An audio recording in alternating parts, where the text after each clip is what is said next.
usaha untuk menambah bilangan pengundi.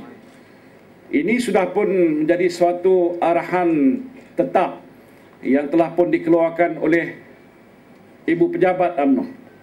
Kita berpendapat bahawa program untuk mendaftar pengundi yang seberapa ramai mungkin ini menjadi satu syarat wajib.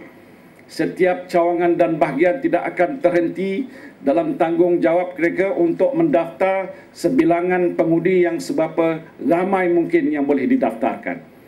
Sekarang ini pihak SPR sedang pun mempamerkan senarai bakal-bakal pemilih yang akan dimasukkan dalam daftar pemilih yang pastinya akan digunakan untuk tujuan pilihan raya di masa-masa akan datang.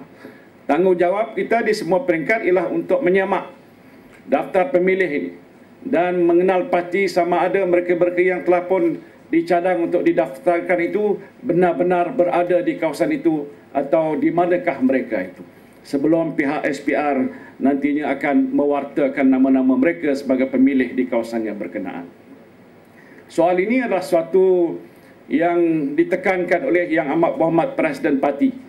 Sebelum beliau pergi ke luar negara baru-baru ini pun beliau telah menyebutkan kepada saya untuk memperingatkan supaya setiap bahagian mempunyai satu pasukan yang khusus yang dibentuk di bawah pimpinan ketua bahagian sendiri untuk memastikan sesiapa yang dianggap layak untuk didaftarkan sebagai pemilih di kawasan itu atau kawasan parlimen ataupun Dewan Negeri itu, mereka ini harus didaftarkan.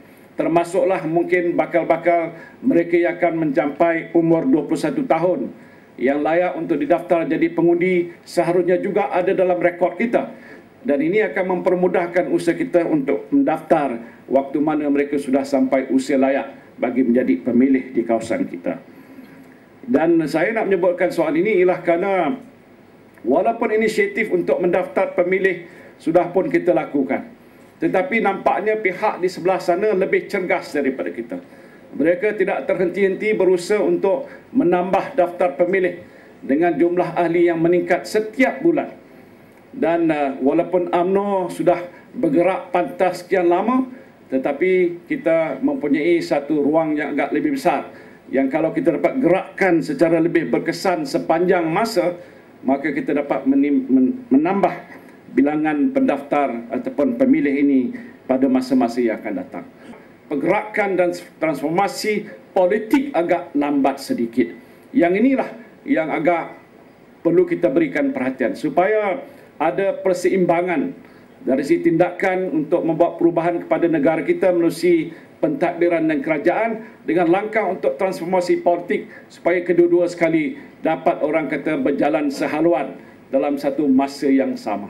Kalau itu dapat kita lakukan, saya yakin dalam tempoh setahun yang akan datang, pandangan dan persepsi masyarakat terhadap apa yang dilakukan oleh parti kita khususnya Barisan Nasional ini akan bertambah lebih baik. Yang penting ialah untuk kita mengukur sejauh mana mereka sudah lebih yakin kepada kita.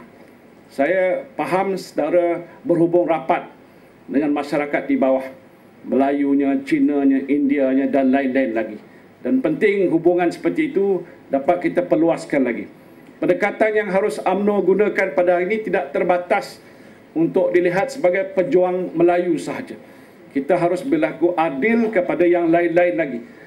Kalau mereka itu miskin, mereka memerlukan bantuan dan pertolongan, saya kira adalah juga baik kalau UMNO dilihat terlibat bersama-sama untuk membantu mereka.